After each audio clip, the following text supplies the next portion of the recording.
حضرت موسیٰ علیہ السلام کا ایک امتی بڑا فاسق و فاجر تھا، گناہگار تھا، سیاہکار تھا۔ جب وہ فوت ہوا تو قوم اسے بغیر کفن دفن کے گندی جگہ پر پھینک آئی۔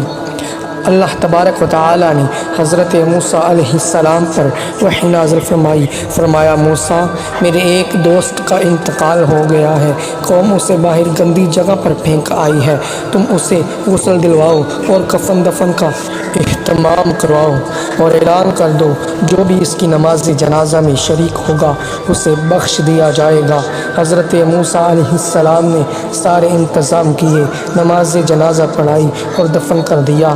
قوم نے کہا، اے موسیٰ علیہ السلام، یہ تو بڑا پاپی تھا، گناہگار تھا، سیاہکار تھا۔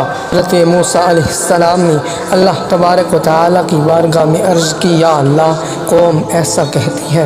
اللہ تبارک و تعالیٰ نے فرمایا، موسیٰ، قوم ٹھیک کہتی ہے، قوم نے اس کے پاپ دیکھے ہیں، مجھے اس کی ایک ادا پسند آ گئی۔ ایک رات اس شخص نے تورات کو کھولا جہاں میرے محبوب کا نام لکھا ہوا تھا، اس نے میرے محبوب کے نام کو چوما، ادب کیا، تعظیم کی، میرے محبوب پر درود پڑھا، میری رحمت کا دریا جوش میں آیا، میں نے اس کے گناہ معاف کر دیے اور اسے بخش دیا۔